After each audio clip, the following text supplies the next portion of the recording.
Exploring the bizarre. Your e-ticket ride into the world of the paranormal. Strap yourself in as we traverse the universe exploring the unexplained. UFOs, ghosts, lost worlds, cryptozoology, as well as other dimensions. It's time to take back the night. Now, your electrifying hosts of Exploring the Bizarre, Timothy Beckley and Tim Swartz. Fee-fi-fo-fum. I can smell the blood of an earthling. Fee-fi-fo-fum. Tim, what in the hell are we doing up on this beanstalk? And wait a minute, you're looking a bit larger than usual. Have you been getting into the fortified breakfast cereal again? I don't know who you think I am. I am Tim the Giant from Alpha Omega, and we've come to take your stupid Earth people off the planet. Okay, well, simmer down, big boy. It's all a hallucination caused by the fact that we've climbed up to this high altitude where the air is thinner. Though that UFO overhead looks a bit menacing. I suppose you're going to tell me you landed here in that thing. Fee-fi-fo-fum. You better run. Run back to the KCOR studios. Okay. In a hurry. Okay, you don't have to ask me twice. Let me climb back down off of this beanstalk. See you later. Fee-fi-fo-fum. Wow. Here I am stalking you again there in Jasper, Indiana, Tim. I'm sorry about that. Oh, that's bad. Hey, what do you? For what I get paid, you get what you get paid for, right? Yeah, you know. That's right. I thought we were doing. I thought since the World Series is coming up, we were going to do a show on the baseball team, the Giants. But I guess that's not what we're going to do, huh? No, not today. Maybe sometime. I mean, you know more about baseball than I do, but we could probably pull that off sometime. Maybe so. We've had a show on wrestling, and we could do that. But tell us, no more nonsense. And since we're down here at ground level and all that, tell us about the actual topic for this evening and who we are going to be chatting with. Oh, my pleasure, Tim. Well, and as our audience can tell by our opening tonight, we are going to be talking about giants, one of our favorite subjects here on Exploring the Bizarre. And our guest tonight, I'm really happy that Adam can be with us, is Adam Oliver Stokes. Now, Adam holds degrees in religion from Duke University and Yale Divinity School. He's written on numerous subjects, including biblical studies, classical studies, LDS theology, and ancient American civilization, particularly the phenomena of American ceremonial mounds and giants. His book, Perspectives on the Old Testament, was published in 2018. In addition to this, his work has been featured in the Journal of Hebrew Studies, the Journal of the Book of the Mormon, BYU Quarterly, the Classical Outlook, and Ancient American Magazine. He has recently appeared on the podcast Earth Ancients, where he discussed the history of giants in North America. And he currently teaches Old Testament at St. Joseph's University in Philadelphia and high school Latin in Allentown High School in New Jersey. So, Adam, thanks for being with us tonight on Exploring the Bizarre. My pleasure. Glad to be here. Yeah, we kind of looking forward to delving into this myself. You know, Tim and I, our main thing, of course, is UFOs. Although here on Exploring the Bizarre, we get into all kinds of mischief when it comes to the paranormal. And you know, giants are not totally unknown as far as UFOs go. We've had giants coming out of UFOs. We've had one-eyed cyclops. I know in Brazil. Where some youngsters, they were in their early teens, went out to get some water from the well and saw this giant coming down a beam of light. And I was just writing the other day about an incident in Warminster, England, where several members of the community had the opportunity to, I don't know whether the word would be tangle with, because they did, well, yeah, I guess tangle with these 7 or 8 foot tall beings that were translucent.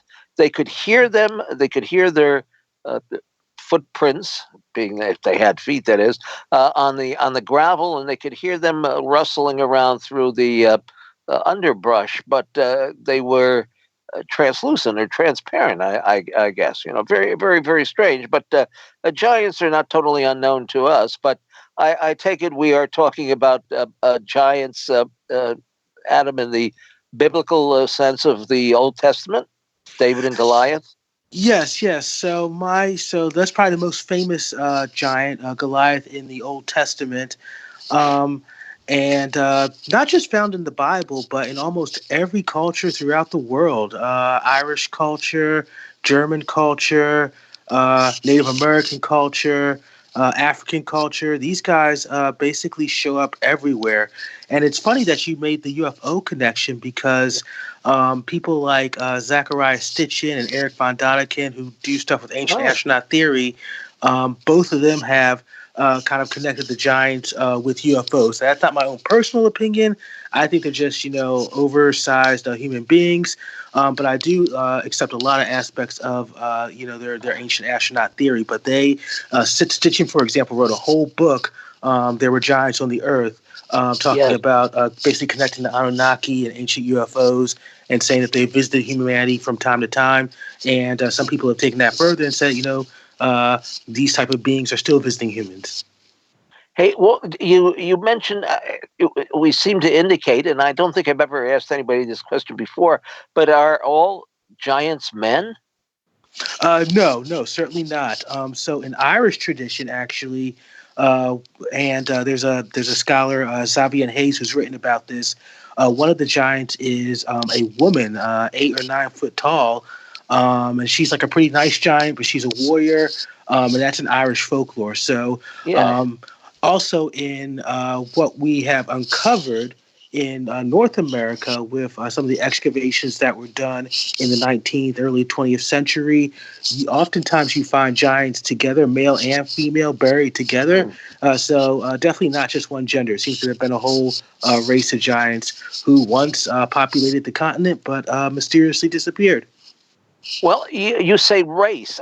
Are they a separate race, or are they just people that are tall? I mean, I met a fellow down in, I believe he used to live in Red Bank, and at one time he was in the Guinness Book of Records as being the tallest person. I can't remember exactly how tall he was, but certainly over 12 feet, I think. That would make him a human oddity, but he wasn't a member of a different race. I mean, are we talking about a different race or just very large individuals? Well, there's some debate about that because other certain thinkers, certain researchers, like Andrew Collins, hope I don't misquote him here. Andrew, forgive me if I do. But he would say, this was a distinct race, a distinct species with amongst human beings, but distinct from what human beings are now. Your common Homo sapien. But others would say, and I think this is the opinion that I fall under, that if the giants were a different race, then there was certainly at some point intermixing between this race of giants, this lost race of giants, and human beings, and that accounts, especially if you look at the oral traditions of certain cultures, for example, Native American culture. This accounts for them having giants that they talk about in their ancestry, and for modern implications, why you have people who are so tall within certain cultures. I think that comes from kind of interbreeding of normal human beings with these giants, whether a separate race or a higher, a more evolved or more powerful group of human beings. It comes through this kind of genetic intermixing. That makes sense. Well, now your background is in the theology, is it not? Oh yes. So had a lot of I've had a lot of religion. Tell us about yes. Yeah, tell us about Genesis, where the race of, I guess, giants came down, and they found Earth women so fair and attractive that they decided to take them as their mates. Yeah, that's a great example. Like I said, when people look at the Old Testament, immediately they go to Goliath, but these giants are mentioned throughout the biblical witness. So in Genesis 6, which is the beginning of the Noah story, you have what are called the Nephilim, who come down and intermarry with the daughters of men. So they seem to be a distinct group from human beings there. So the term for human being is, or the daughters of men, B'nai B'nai Adam. Benot Adam. I'm trying to get my Hebrew, remember my Hebrew here. Benot Adam. So the daughters of men, and they interbreed with these B'nai Elohim, the sons of God. So there seem to be two distinct races there. And Stitchin was really, and Von Daniken to some extent, Stitchin really grasped onto this, saying that the Nephilim, because the term means fallen, from the Hebrew Nephal, that these are referred to extraterrestrial beings who have fallen from the heavens. Not necessarily the position I take when I look at the word Nephal. That seems to me to refer to a fallen civilization. So some type of great, great, great civilization in the past that had fallen, and that was before the flood, intermixing with human beings. And there's even a tradition that Noah was one of kind of the offspring of these giant human intermixing, and that's how you have giants, people of giant stature, retained on the earth after the flood, according to the biblical narrative. Oh, okay. So there are giants among us. I don't think that there are. That's a really good question. I don't know if there are giants among us anymore. Especially in North America, they seem to have, at least as an empire, as a group, have died off. But I think that their cultural legacy and even their genetics, to some extent, when you, I'm gonna mention this in another podcast that I did, when you look at some of the Native American peoples, some of them are the tallest people in the world. So I think their cultural influence and even their genetic influence lives on in certain groups of people, not just in North America, but also around the world, where you have in certain cultures people of tall stature. But the giants themselves, they're long gone. I think that's just my view. Could they be living underground? I don't know. I don't think so. I think I honestly think that they wiped themselves out. If you look at, so for example, certain cultures in North America, ancient cultures such as the Hopewell and the Adena, who most people would say these were gigantic persons, people of tall stature. Eventually, they wiped by the 6th century CE. They had kind of wiped each other out through war and bloodshed, and this is a common theme that we get from biblical times of the giants being kind of bloodthirsty, warlike, and they basically wiped themselves out through their own violence. But a lot of their, like I said, a lot of their culture and cultural legacy and their genetics still exist. Well, okay, now when we say giants, what is your definition of a giant? What do you how tall do you have to be in order to be considered one of them? That's a great question. So I always like to point this out because I'm only 5'2", which is kind of ironic for me looking at for someone like me looking at giants. But for most of human history, I'm considered short now. When I was on the dating scene, I've been married for years now. But when I was on the dating scene, people would be like, "Oh, you're a short guy," and that's kind of looked down on now. But 200 years ago, I would have been of average height. So a lot of people, like the founding fathers, Thomas Jefferson, if you visit their homes, their beds were smaller than I am. So that was average height. So human beings, the 6 foot tall human, the 6 foot tall person is really kind of something that's kind of new, that's emerged in the 19th and 20th century with advances to health and longevity and stuff like that. But nonetheless, even in biblical times, excuse me.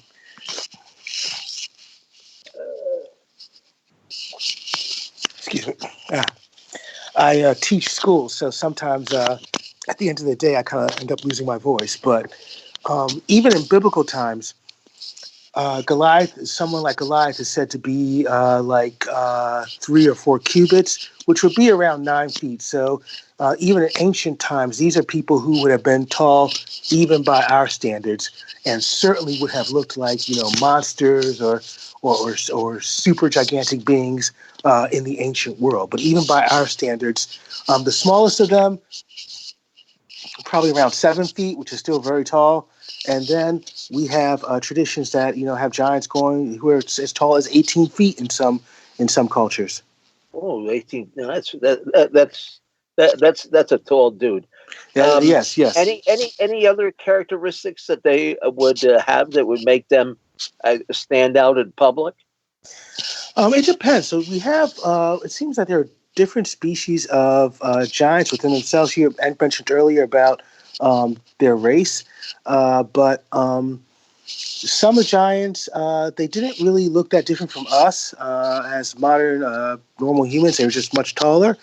Other giants seem to have had significant differences. So in a lot of Native American cultures, there's giant skeletal remains that were found in the 19th and early 20th century where the skull was elongated, and so there was a larger cranium, and so people have speculated that this larger cranium was used, might have possessed like a kind of like a psychic ability that these giants had, and that was how they were able. This kind of gets to type of mythology that you get with Stonehenge and stuff like that with the Druids, how they were able to levitate things and really build these amazing buildings and do these architectural feats through that kind of psychic energy. So there were, for some of the giants, really distinct differences. Now, why has there been such an attempt by the archaeological and scientific community to hush up the fact that there might have been giants on the earth at one time? I mean, it seems the few articles that I've read on the subject, I mean, it just seems that there's been an attempt to poo-poo the idea that there might have been taller beings here. Yeah, I think academia has largely wanted to relegate giants to the status of myth just folklore of the people. So from like an anthropological, sociological standpoint, these are nothing more than tall tales. Now, the North American skeletal remains that have been found kind of disprove that and make it very, very clear that some group of giants existed in the ancient past, in pre-Columbia America. I think more specifically, when you get to North America, I think there's several agendas going on there. People want to kind of, relegate giants again to the status of mythology because it's threatening on several levels. I talked about this in an earlier podcast that I was on, but basically the history of American anthropology, the history of American archaeology, was one that really didn't want to see any type of culture in America until the arrival of Columbus and the Europeans after him. So any evidence for that, which the North American giants and their skeletal remains would provide, was kind of hushed up. Because if you acknowledge that, you have to acknowledge that the people here, the Native Americans, had some type of culture, some type of grandiose culture before Columbus came. I also think that at least in the early stages of America, when people were still very religious, the idea that there were giants possibly from another realm, from another region of the world, kind of supporting a diffusionist model of ancient America was frowned upon because that would have kind of coincided with certain religious beliefs that weren't popular at the time, such as Mormonism, since Mormonism believes that there was a group of people who came from the Near East to America, and the giants are kind of an example of a diffusion model similar to that.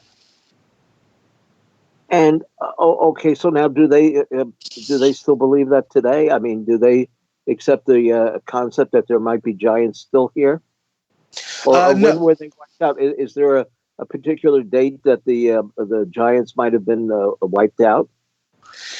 I think so. When people, so American archaeologists, not necessarily those within the mainstream, but who kind of do their own thing, again, they would point to such cultures like the Hopewell and the Adena. And we know from archaeological evidence and basically carbon dating and the oral traditions of the Native Americans that their culture died out around 500 CE. So there really aren't. And so we really don't get the remains that we get really don't appear to date until, they don't appear to date after that time period. So everything seems to be cut off around 500 CE. And again, my speculation, I think other scholars would agree, that the giants basically, there was some type of massive battle and the giants just killed themselves off. Where would this battle have been? I mean, it seems kind of peculiar that there would be a battle all over the earth at the same time. Yeah, right? I'll rephrase. Yeah. I'll rephrase that. So, okay, I mean, this you're is just, allowed. You're allowed twice on the show. Yeah.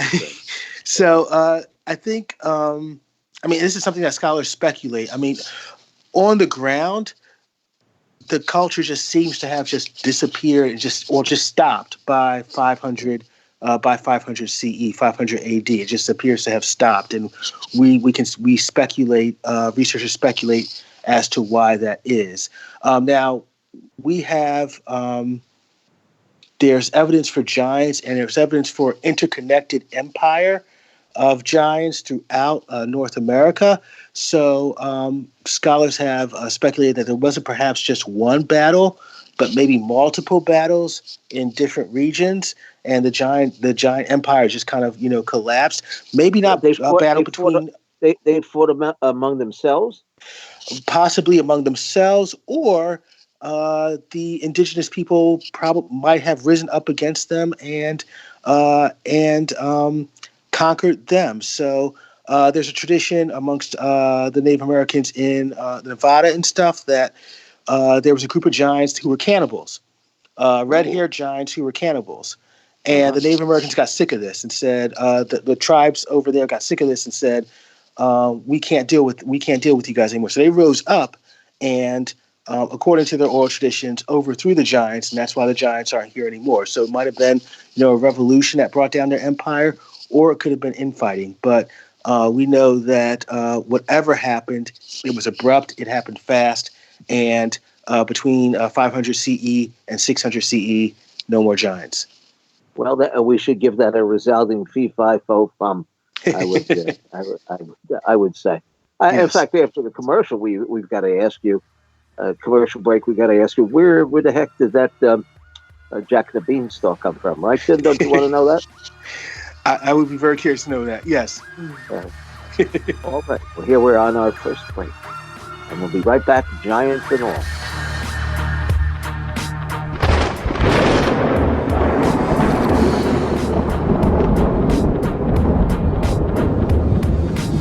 Now back to exploring the bizarre with two of the most electrifying researchers in the paranormal, your hosts, Timothy Beckley and Tim Swartz. Welcome back to Exploring the Bizarre. I'm Tim Swartz. Tonight we're talking with ADAM Stokes and giants. So, Adam, I live here in southern Indiana, and Indiana has a very rich tradition of Native American mounds and other types of structures, and especially in the 19th century, there were a lot of, sometimes, accredited archaeologists going through these structures, and sometimes amateurs, but lots of old newspaper reports, lots of accredited archaeological journals talking about these giant bones being uncovered, and some of these articles even stating that the bones were then, after they were very carefully categorized, sent to the Smithsonian in Washington. Yet now the Smithsonian adamantly denies that they have anything like that in their collection, or even that they never had anything like that. That all of these newspaper reports, all of these old accredited journals were nothing but hoaxes. Yeah, the Smithsonian, they have a really kind of funky relationship with this whole issue of giants in ancient America. As you said quite correctly, when these skeletal remains start being found in the mid 19th century, up until the early 20th century, people are asking their congressman, what do you do with them? And the congressman asks the government says, oh, send them to the Smithsonian. And like you said, a lot of these skeletal remains are never found again. It's interesting because on several occasions in recent history, by recent I mean past 30 or so years, the Smithsonian has actually done excavation where they found giants in the late 70s and 80s. And then there was even an article, I think in National Geographic around 1985, on giants, but then it kind of died down after that. And I think a lot of that has to do with, again, giants not fitting into the accepted narrative of how America was, especially pre-Columbian times. I think the Smithsonian deliberately, I think, wanted to see basically American history as beginning, with Columbus and afterwards, and before then, just wanted to establish a view that America and the people, its inhabitants, were very primitive, that they had no culture, that they had no civilization. And again, the giants, these skeletal remains being found at these massive earthworks with all of, the architectural feats that these earthworks are and the culture that they exhibit, was kind of a threat to that view. And again, you have to remember the historical context here. 19th century, where the United States government is basically fighting with the Indians over land. We're fighting with the Indians over land. So the Smithsonian is doing its part to kind of propagate a view that these Native Americans didn't have never had really any culture. Their predecessors never had any culture. So this justifies dehumanizing Native American, means that makes it easier for them to get the land. So there was that kind of 19th century context going on here. Unfortunately, I will say that it's gotten kind of better, but you still kind of have that view of pre-Columbian, pre-1492 civilization as just primitive and having extremely primitive and having no type of culture at all. But I think that a lot of researchers, especially independent researchers, have been pushing back on that lately, and we'll see where it goes in the next 20 years or so. And now some of the Native Americans who traveled across the country, and there's one tribe in particular. Unfortunately I can't remember their name, and their lore goes back as far as them even remembering coming across the Bering Straits into North America. But at one point, they said that when they reached the what's now known as the Mississippi, they found that Illinois and Indiana and Kentucky were filled with giants, and that they had their own civilization. They had big, very well built structures, and these giants weren't too happy that these tribes were trying to make their way through, and eventually, I guess that they had a pretty big battle of what's now around the falls of the Ohio. Yeah. And again, back in the 19th century, there were a lot of bones discovered, especially when the Ohio River would flood. So now, are there other tribes across the country, especially I suppose out west, that have these same kind of legends? Well, I think you'll find across the board. I mentioned the Native American tribes in the Nevada region, and that goes into California as well. they all have these. Many of them have these traditions of interaction with giants. And when you look into oral history and they talk about the earthen mounds, they'll be like, no, our tribes didn't necessarily build these mounds. These come from the people who came before us. And something that you just said just now was really profound.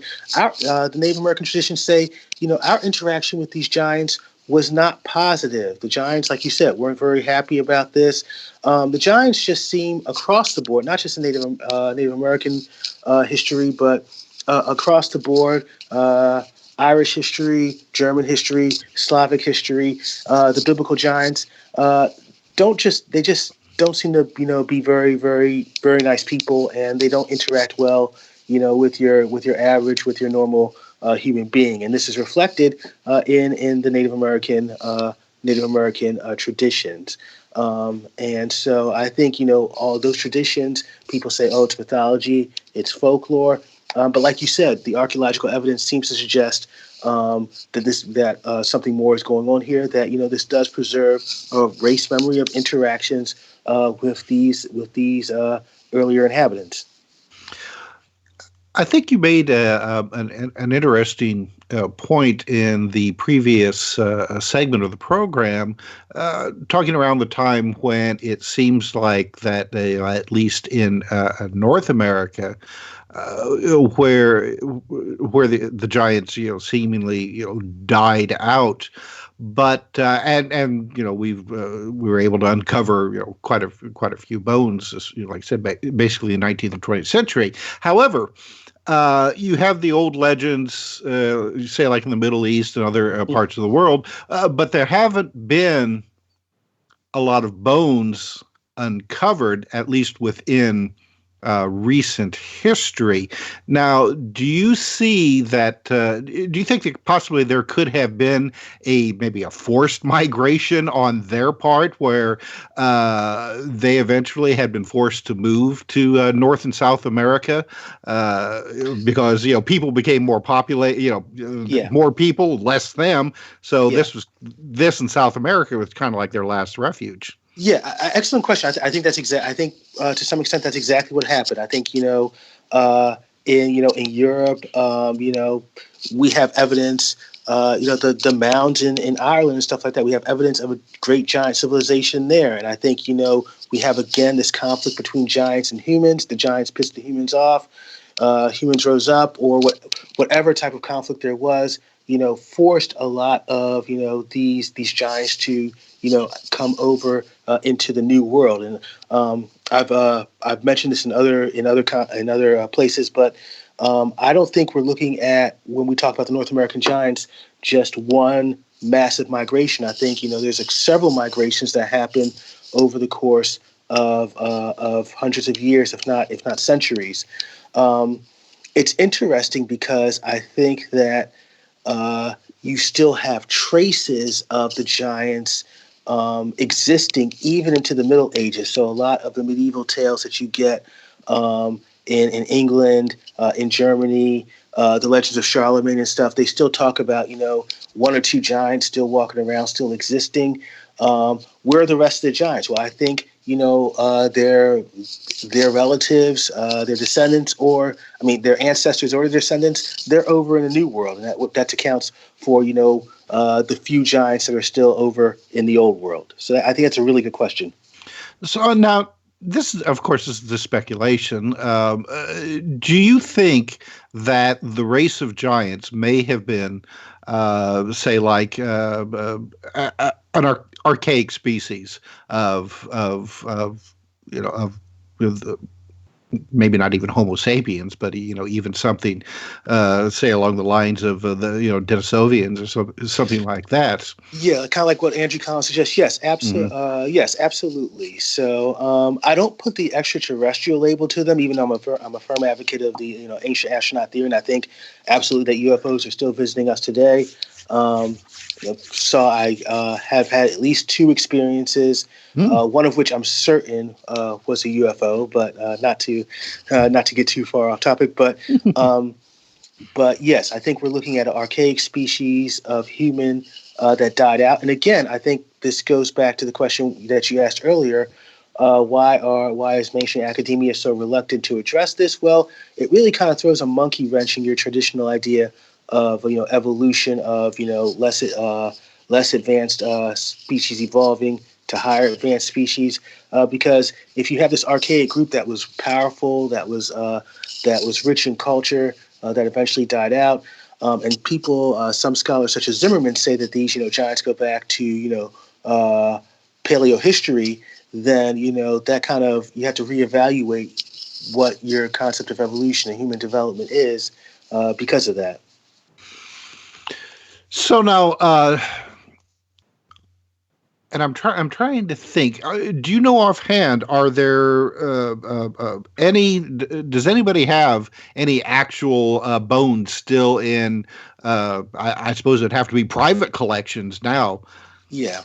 A lot of the stuff you're going to find is really in private collections. And interestingly enough, Tim, not here in the States. You'll usually have to go to South America, though there are private museums, some great researchers in the Midwest who still have some of these remains. Like I said, a lot of them went to Smithsonian and just disappeared. Mm-hmm. But some people did keep them. I know there was a documentary I looked at couple years back. L.A. Marzulli did it on his show Watcher 6, where he looks at kind of the UFO tradition and the Watchers in the Bible. And he found some private museums in Peru which still seem to have bones of gigantic skeletons. So many of them are in private museums now. I speculate that even the Smithsonian, even though they claim they don't have them, I speculate that they are somewhere in the storage facility in the Smithsonian. Mm. Well, I mean, it would just be fantastic if somebody would attempt to do, considering how far we've come with DNA analysis. Mm-hmm. I mean, that'd be amazing. Well, I mean, they're able to extract DNA from just a tiny finger bone found in Siberia that identified the Denisovian species. Yep. So, I mean, I would love. I mean, it would be fantastic to know. I mean, we'd know one way or the other whether or not the giants are actually, some kind of, archaic species of Homo sapiens, or something else. Yep. Yeah, yep. Kissing cousin, or whether or not they were just big people. Yeah. No, true. There is there's a lot of photographic evidence. Another researcher, Richard Dewhurst, whose book I reviewed a few years back, he gives a lot of pictorial evidence. Like you said, there's articles that have pictures in them. But actually finding a full-blooded giant skeleton that's been preserved now with everything that's happened over the past 150 years is difficult. But if that was possible, then I think, with the modern technology we have, it could really inform us as to, just what their identity is and also where they came from. Mm-hmm. So what's next? I mean, what can be done to further this idea that giants actually existed, that they weren't just the creation of fairy tales, that this was something that was real and really needs to be seriously studied? Well, I think we just talked about how the skeletal remains, stuff has happened to them. They're not here anymore. But I think that we can still do research on the giants by looking at the culture that they left behind. The mounds that the giants built still exist. Many of them have been bulldozed to the ground. Many of them were destroyed, both deliberately and by accident. But a lot of them, still exist. Serpent mounds still exist. Robin's mounds still exist. A lot of these mounds still exist, and a lot of them have been excavated, and we found cultural items which inform us about the world of the giants, about these ancient people who lived here on the North American continent hundreds and thousands of years ago.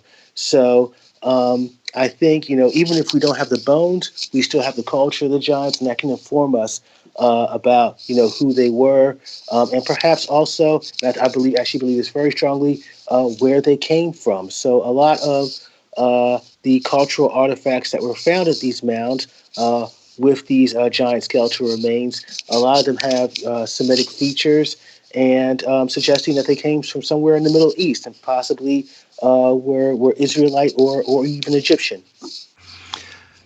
All right, now that's you read my mind, because that was the direction I was going to go with my next question. Considering that what was it, like the artifacts found? Was it the Bat Cave, Tennessee? Bat Creek Stone, yes. Bat Creek Stone, right, something like that. A lot of these artifacts that seem to point to a Middle East origin, strangely enough, are also around the same areas where a lot of these giant bones were found. Exactly. So, I mean, do you think that at the time that these artifacts seem to have been dated back to, which I can't remember now, at least 2000 BCE or so, something along those lines? I mean, are you seeing this could possibly be one of the major migrations for whatever reason coming over to North and South America? Yes, absolutely. I think that the inscriptions that we find, the Semitic inscriptions that we find, are clear evidence of diffusion, of a group crossing, transatlantic crossing of one group from the old world to the new world. And again, I think this is problematic for mainstream scholars going with the Clovis model and the migrationist view over the diffusionist view.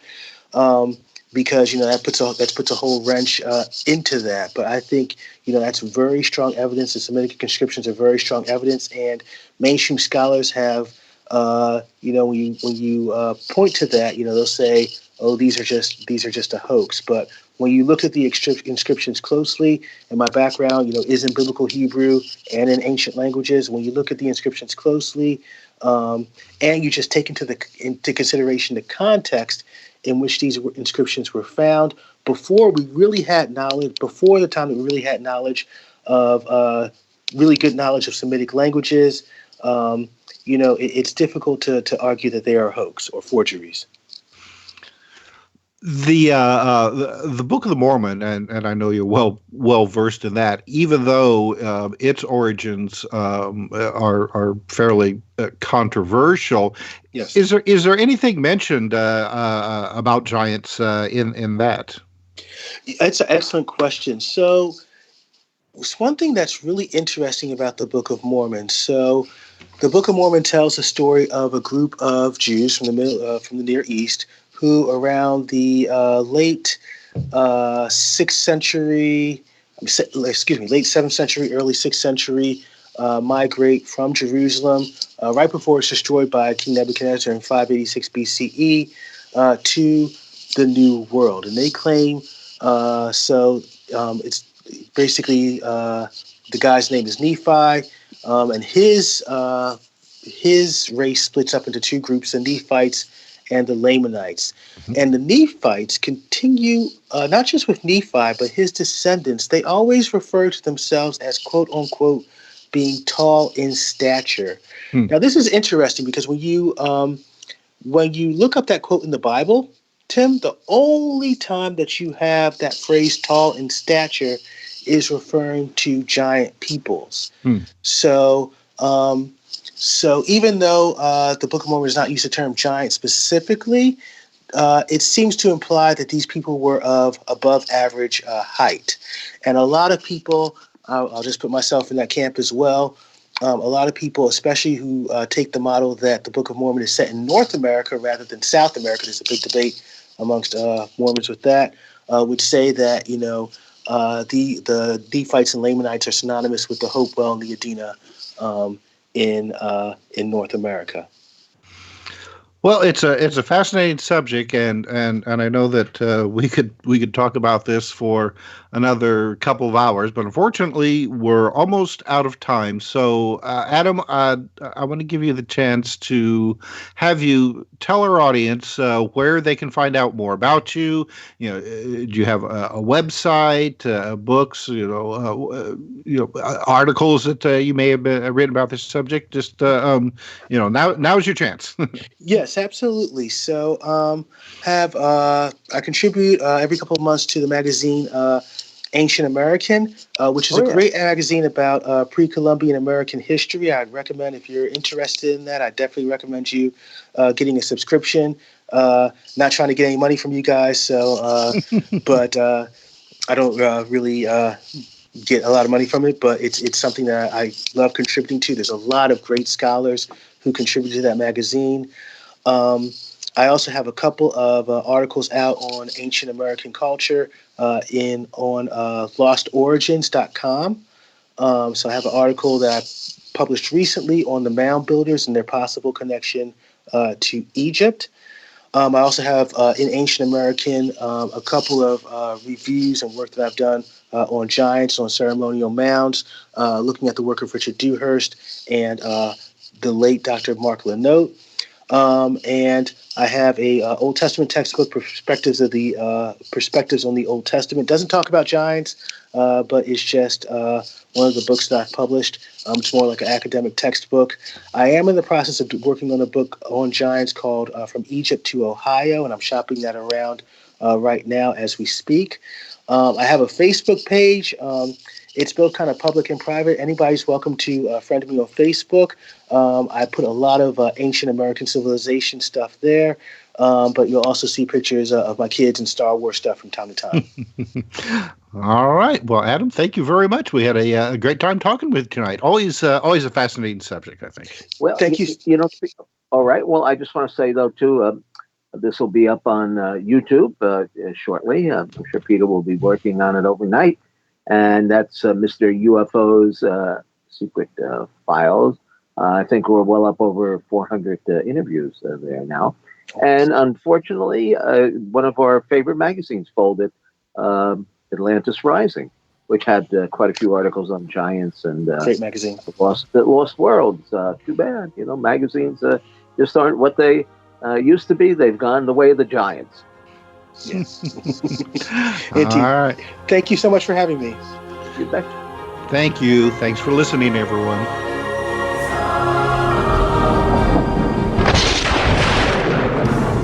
You've been listening to Exploring the Bizarre with hosts Timothy Beckley and Tim Swartz. They're taking back the night by jetting non-stop across the cosmos in search of the truly bizarre and totally unexplained, with you as their co-pilot.